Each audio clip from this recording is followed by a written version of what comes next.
नमस्कार, आप देख रहे हैं बिग फाइट लाइव और आपके साथ मैं हूं श्वेता मिश्रा अवस्थी। महाराष्ट्र की राजनीति में भूचाल आया हुआ है। महाराष्ट्र की सियासत एक बार फिर से वहां पहुंच गई है जहां 1 साल पहले थी। तब उद्धव ठाकरे की शिवसेना में बगावत हुई थी और अब शरद पवार के एनसीपी में। इसी के साथ दल बदल कानून फिर से चर्चा में आ गया है। स्थिति पहले जैसी है और शिवसेना के बाद एनसीपी भी टूट की कगार पर खड़ी है। पार्टी से बगावत करके शिंदे सरकार में उप मुख्यमंत्री बनने वाले अजीत का दावा है कि उनके पास पर्याप्त विधायकों का समर्थन है। वहीं शरद पवार का कहना है कि अजीत खोटा सिक्का निकल गया है। अब उस पर दल बदल कानून के तहत कार्रवाई होगी। हालांकि अब तक किसके पास कितने विधायकों का समर्थन है, इस पर स्थिति पूरी तरह से साफ नहीं है। सबके अपने अपने दावे हैं। वहीं इसी बीच अजीत पवार एनसीपी से अपने ही चाचा को हटाकर खुद पार्टी के सर्वे सर्वा बन गए। अब लड़ाई पार्टी, उसके चुनाव चिन्ह के साथ साथ वर्चस्व की भी हो गई है। बहरहाल अब देखना होगा कि भतीजे की बगावत चाचा के राजनीतिक अनुभव के सामने कितनी टिक पाती है। आज चर्चा इसी खास मुद्दे पर।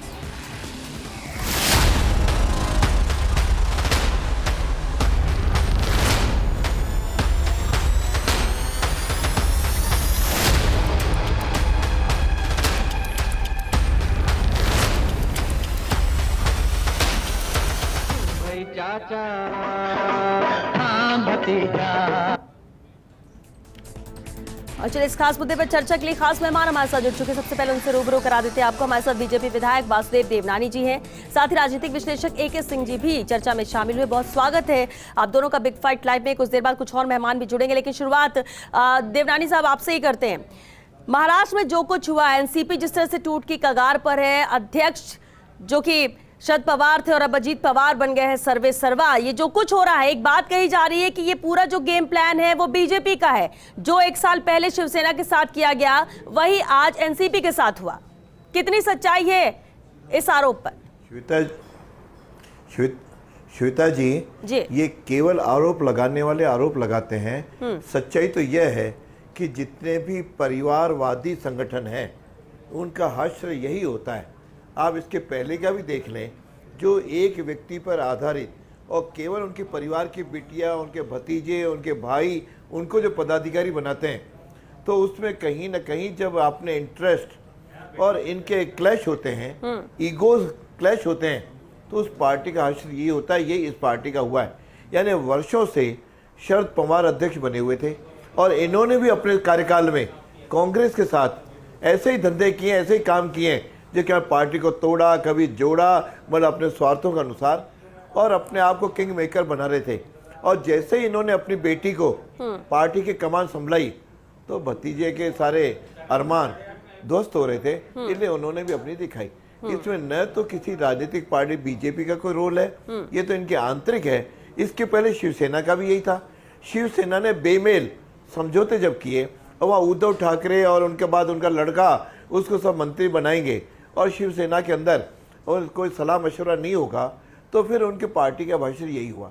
ये बाकी भी सब जगह यही हो रहा है, क्योंकि हमेशा सिद्धांतों के आधार पर, वैचारिक धरातल पर ये संगठन कभी बने नहीं। ये कांग्रेस में नहीं बनी, इसलिए शरद पवार अलग हो गए।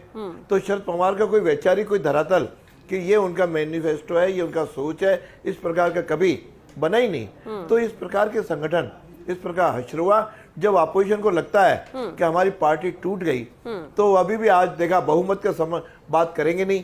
सारे कांग्रेस के एनएसपी के जो एमएलए थे 2/3 उनसे अलग हो गए। तो ये घर की लड़ाई है। घर की लड़ाई को कभी भी किसी पे आरोपित करना नितांत गलत है और निश्चित रूप से केवल जो बात कही जा रही है, ठीक है, वह असत्य है, वह मानी नहीं जा सकती। ठीक है, यानी आप ये कह रहे कि परिवारवाद का ये एक उदाहरण है कि हश्र ये होता है जो परिवारवाद में राजनीति को आगे बढ़ाने की सोच रखते हैं, या जो परिवार सालों से इसे बढ़ाते हुए चले आ रहे थे। AK सिंह जी भी हमारे साथ है, लेकिन कांग्रेस नेता डॉक्टर प्रदीप चतुर्वेदी जी भी हमारे साथ जुड़ चुके हैं। पहले उनका रिएक्शन लेते हैं। प्रदीप जी, बेहद अहम है। देखिए, महाराष्ट्र में भी सरकार बनाई, 3 पार्टियां अलग से जुड़ के एक साथ आकर सरकार बनाती है, लेकिन इसके बाद चल नहीं पाता है। किस तरह से बिखराव होता है? शिवसेना पहले टूटती है और अब एनसीपी।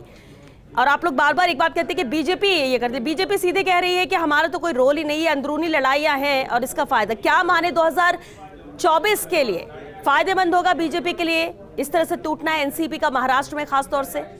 देखिए, जहाँ तक महाराष्ट्र की राजनीति की बात हो रही है, मैं आपसे फिर कहना चाहता हूँ कि जिस तरह से भारतीय जनता पार्टी केंद्र में ईडी और सीबीआई और एजेंसियों जांच एजेंसियों का जो उपयोग कर रही है, जो दुरुपयोग कर रही है, उसे आप देखते हैं कि क्या उन्होंने एक ड्राई क्लीन का शोरूम खोला है कि वहाँ सब जितने भी लोग हैं जो भ्रष्टाचार के लोग बात करते हैं, भ्रष्टाचार को दूर करने की बात करते हैं, उसी भ्रष्टाचार में इनको ड्राई क्लीन बिना साबुन के धो रहे हैं।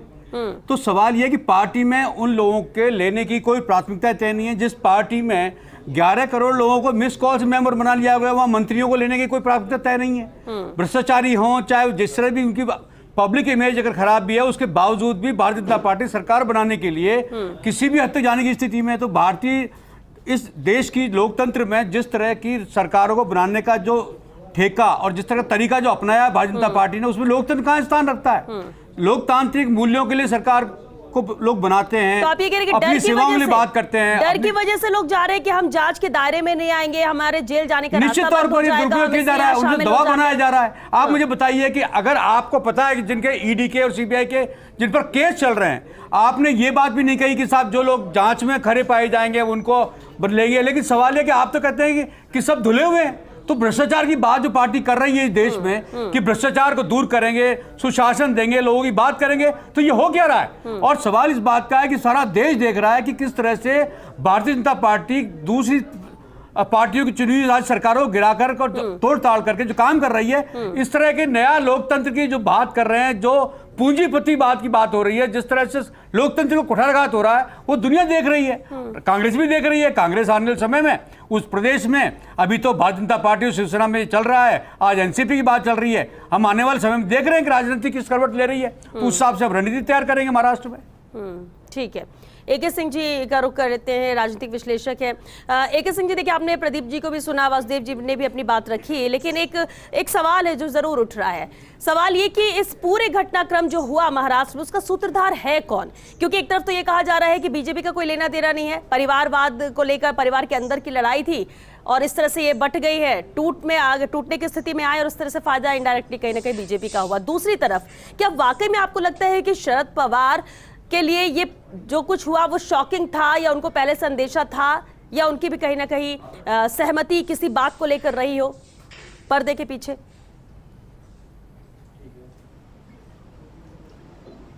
देखिए, इन दोनों प्रश्नों में जो आपने पहला प्रश्न जो पूछा था कि इसके सूत्रधार कौन है, जो वहां पे राजनीतिक उठापटक हो रही है कि सूत्रधार पर, मेरे हिसाब से सूत्रधार कोई और नहीं, माननीय श्री शरद पवार जी हैं।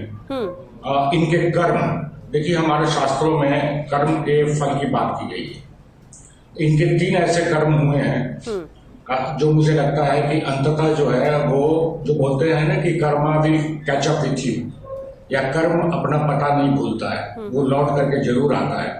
तो 3 इनके जो कर्म हैं जो मुझे लगता है कि जिसके कारण से ये सारा का सारा ये इनको कहा जाएगा कि यही सूत्रधार है। पहला है कि ये इन्होंने खुद सीएम की गद्दी कैसे प्राप्त की थी, जैसे कि आदित्य कुमार जी ने प्राप्त की है। दूसरी, मोदी जी को 2019 में किसने धोखा दिया कि 2 घंटे के लिए 1 घंटे के लिए जो है वो इन्होंने जो है सरकार बनवाई फडणवीस साहब के साथ, अजित पवार जी के साथ। और जबकि बात सब ये है, इन्होंने खुद कही बात कि इन्होंने खुद जो है शरद पवार जी ने ये अलायंस करवाई थी और उसके बाद आपने मोदी जी को धोखा दिया, तो वो भी आपके कर्म है। तो मोदी जी तो कोई मतलब कि संत नहीं है या मुनि नहीं है या ऋषि नहीं है, वो भी पॉलिटिशियन है। तो आपने जो कर्म उनके साथ किए शायद उसका भी मतलब कि भोगा आपको भोगना पड़ेगा।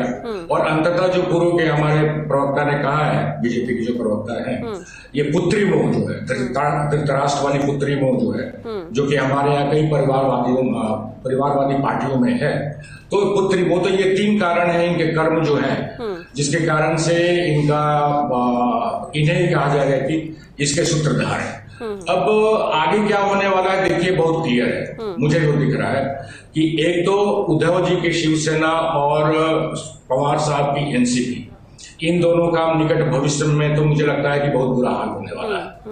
और 2024 के लिए जो ओपोजिशन यूनिटी की बातें चल रही थी, उसको एक गहरा आघात लगा है और मुझे लगता है कि इससे बीजेपी को 2024 के लिए फायदा होगा इसमें। बिल्कुल। वासुदेव देवनानी जी, जिस तरह से AK सिंह जी भी कह रहे हैं कि सबसे अहम बात तो ये है कि 2024 के लिए इस पूरे घटनाक्रम से महाराष्ट्र की इस राजनीति में जो उठापटक हुआ उससे फायदा बीजेपी को है। बीजेपी किस तरह से इसे देख रही है? क्या साथ लेकर चल पाएगी बीजेपी? क्योंकि विचारधारा की जब बात आती है और जब पावर की बात आती है तब बहुत ज्यादा उठापटक होती है, तब सबको साथ लेकर चलना बड़ा मुश्किल हो जाता है। श्वेता जी, एक और तो शरद पवार अपने आप को सारे दलों को जोड़ने की कवायद कर रहे हैं, वो अपनी पार्टी को ही नहीं संभाल पाए तो विरोधी दलों को तो क्या जो है जोड़ करके बीजेपी के खिलाफ खड़ा कर पाएंगे। तो इससे निश्चित रूप से विपक्षी एकता के जो भी प्रकार का प्रयास या नाटक या जो भी अपन उसको कहें जो हो रहा था, जो बेमेल, जिनका कोई विचार नहीं मिलते, केवल बीजेपी या मोदी जी को हराना है, केवल मोदी जी के खिलाफ बोलना है, ऐसे लोग जो है ज्यादा देर तक इकट्ठे नहीं रह सकते और सफल हो नहीं सकते।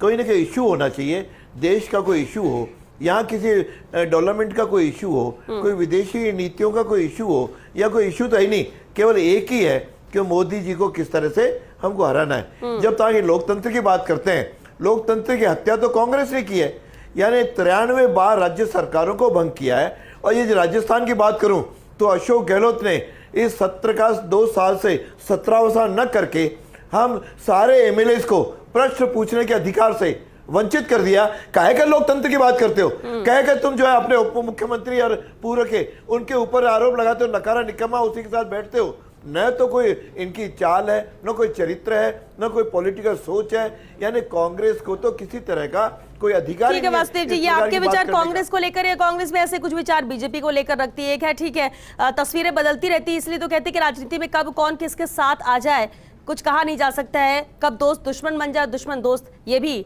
कई उदाहरण सामने हैं। बहरहाल एनसीपी नेता मनीष दुबे जी भी हमारे साथ जुड़ चुके हैं। मनीष जी, स्वागत है आपका। एनसीपी में क्या हुआ मनीष जी? एनसीपी बढ़ चुकी है, अब तो ये पूछना पड़ेगा किस एनसीपी, पुरानी एनसीपी से हैं आप या फिर एनसीपी का नया उदय हो गया है? एनसीपी पार्टी कहाँ स्टैंड करती है? नेता कार्यकर्ताओं पर इसका क्या असर हुआ है? हम तो पुरानी एनसीपी से नहीं, हम जो हमारी मेन एनसीपी है आदरणीय शरद चंद्र पवार जिसके नेता है, हम उस एनसीपी से हैं। हाँ। और रही बात किसी के पॉलिटिकल बहुत बड़े किसी की महत्वाकांक्षा को पूरा करने के लिए और उनके ऊपर क्या प्रॉब्लम्स आ गए बीजेपी के माध्यम से, और उससे बचने के लिए अगर त्वरित उनके पास ये सजेशन निकला कि जो 5 विधायक ले जाके मंत्री पद का शपथ ले ले और अपने जो मुझ पे प्रॉब्लम होने वाला, उन आदमियों पे प्रॉब्लम होने वाला, उससे छुटकारा पा जाए, इसलिए त्वरित लिया गया निर्णय है।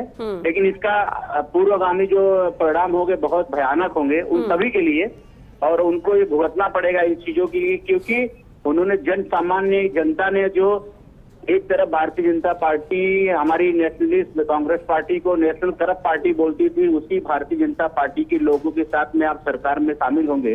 और आदरणीय उप मुख्यमंत्री देवेंद्र फडणवीस जी जो हमेशा एनसीपी को पानी पी के गाली देते थे, आज उन्हीं के साथ अब उप मुख्यमंत्री पद का सत्ता में भोग करेंगे। तो जन समान जनता महाराष्ट्र की बहुत जागरूक है और उसको पता है कि क्या वजह है, ईडी, सीबीआई और इनकम टैक्स का क्या इन लोग के ऊपर प्रॉब्लम हुआ, किस तरह से। लेकिन मनीष जी जनता तो बहुत जागरूक है और इसलिए वो कैंडिडेट चुनती है, उसको भेजती है विधानसभा तक, लेकिन विधानसभा में जाने के बाद विधायक क्या खेल करते हैं जनता तो ये भी देख रही है कि जिस विधायक को हमने जिस पार्टी से चुन के भेजा वो आज कहां पर है, वो अपनी महत्वाकांक्षाओं को पूरा करने के लिए किस तरह से दल बदल रहा है, ये भी तो जनता देख रही है। महत्वाकांक्षा 5 साल के लिए जनता ने जब चुन के दे दिया तो उनकी जितनी महत्वाकांक्षा है वो 5 साल के बाद उनको किसी को मौका ही नहीं मिलेगा। और आज तक का इतिहास है महाराष्ट्र में, जिसने इस तरह से कारस्तानी की है वो वापस विधानसभा का मुंह देखने का उसको नसीब हुआ नहीं। तो यहाँ पे भी जो लोग गए वो मुझे नहीं लगता कि विधानसभा का कभी मुंह देख पाएंगे, क्योंकि जनता के मन में बहुत द्वेष है।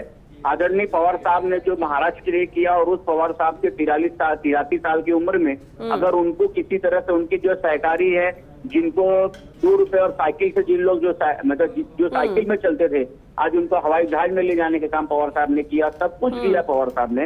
और उस पवार साहब के बारे में अगर मन में कोई देश, बस इसलिए तो कहते हैं कि राजनीति को समझना बहुत मुश्किल है कि कई तो ऐसे होंगे जिनको तो उठाकर लाया गया राजनीति में, इसके बाद इस ओहदे तक पहुंचाया कि लगातार विधायक बन रहे हैं, और इसके बाद वही विधायक अगर साथ छोड़कर दूसरे के साथ चल जाए अपने फायदे के लिए, तो ऐसा नहीं विश्वास कहीं ना कहीं से उठ जाता है। मनीष जी आप बने रहिए हमारे साथ। बिल्कुल प्रदीप जी, अहम बात है, लेकिन सबसे अहम ये भी हो जाता है कि एक तरफ तो आप लोग बात करते हैं विपक्षी एकता की, विपक्षी एकता कैसे रह जाएगी जब यहाँ पर एक तरह से एक एक करके टूटने की कगार पर पार्टियां पहुंच रही है। क्या अभी भी बाकी पार्टियां एक साथ रहेंगी?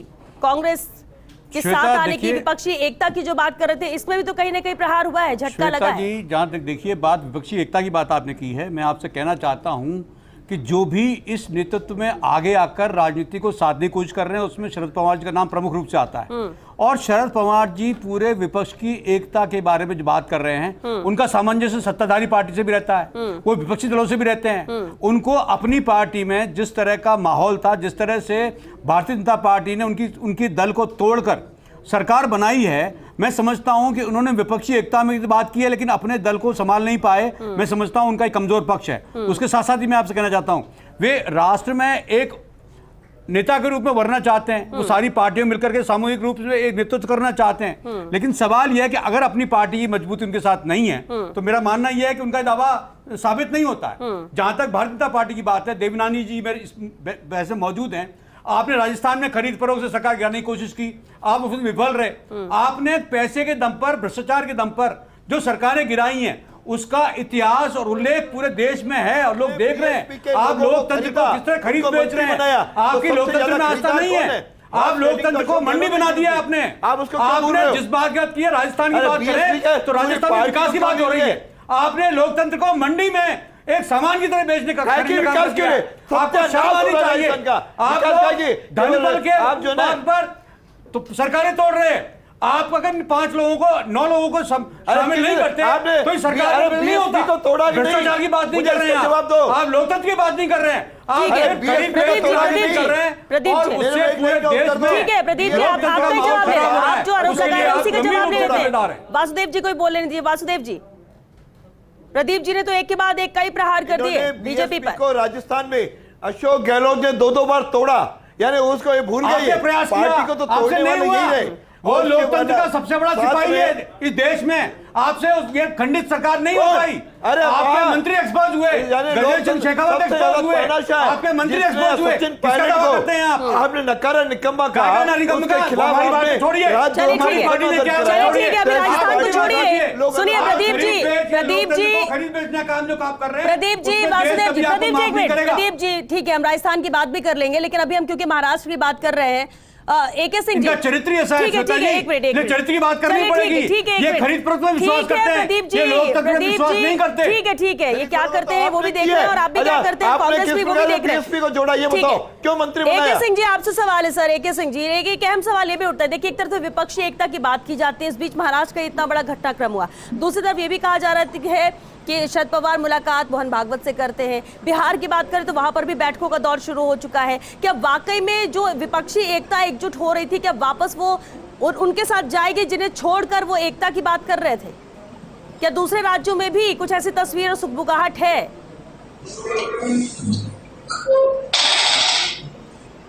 देखिए, विपक्षी एकता मेरे हिसाब से सिर्फ एक आडंबर है। विपक्षी एकता संभव है नहीं, क्योंकि इनके जिसको बोलते हैं कॉन्फ्लिक्ट ऑफ इंटरेस्ट, वो इतनी ज्यादा है स्टेट लेवल पे कि विपक्षी एकता जो बात होती थी कि एक बीजेपी के कैंडिडेट के अगेंस्ट में विपक्ष का एक कैंडिडेट खड़ा होगा, उस तरह की संभावना नील है, जीरो, बिल्कुल जीरो है जी। और अब बात आप देख रहे हैं कि हो क्या रहा है कि धीरे धीरे बिहार वगैरह में भी कई छोटी छोटी पार्टियां जो हैं और उत्तर प्रदेश में ऑलरेडी बीजेपी की तरफ ग्रेविटेट कर रही है, जो कि 2022 में इनको छोड़ के गई थी। तो मुझे तो लग रहा है कि बीजेपी को फायदा है, जो कुछ भी हो रहा है बीजेपी को। लेकिन AK सिंह जी, महाराष्ट्र में क्योंकि दोनों ही तरफ से चुनाव आयोग में शिकायत दर्ज की गई है, अपनी अपनी बात रखी गई है, किसका पलड़ा भारी आपको नजर आता है? क्योंकि तैयार सजा भुगतने के लिए तैयार रहने के बाद शरद पवार भी कह रहे हैं ऑब्वियस है कि आज की डेट में जो भी नहीं ये देखिए इस बार मुझे देखिए इस बात को अपने को समझना पड़ेगा कि मोदी जी ने या शाह जी ने या मोदी जी शाह जी मिलके और देवेंद्र फडणवीस जी ने और शिंदे जी ने मिलकर के जो डिसीजन दिया होगा कि ठीक है एनसीपी को आने दीजिए, तो उन्होंने भी अपना पूरा होमवर्क किया होगा।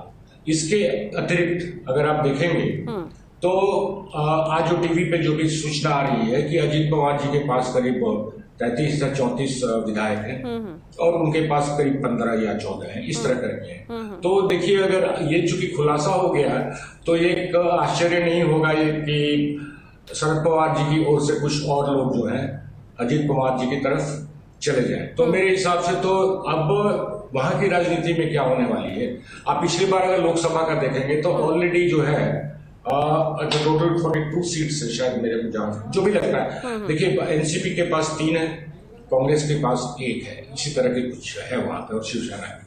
तो बीजेपी इन लोगों को लोकसभा में बहुत कुछ अपना खुद का जीता हुआ सीट छोड़ करके इन्हें देखिए क्या स्थिति होती है। तो किस तरह के अलायंसेज हुए हैं, क्यों हुए हैं, ये अभी आने से होगा, लेकिन डेफिनेटली बिल्कुल अब एक बार साथ आ जाएंगे तो कैलकुलेशन भी होगी आगामी चुनाव के मद्देनजर। लेकिन बेहद अहम घटनाक्रम है जिस तरह से महाराष्ट्र में हुआ है, क्योंकि वक्त भी खत्म हो चुका है। बहुत शुक्रिया आप सभी का इस चर्चा में शामिल होने के लिए।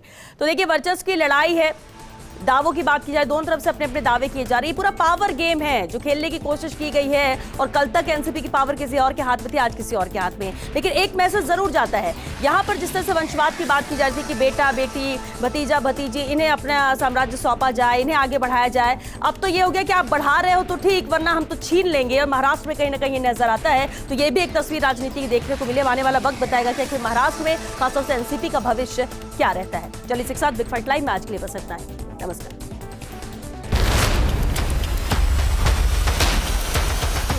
चाचा हाँ भतीजा।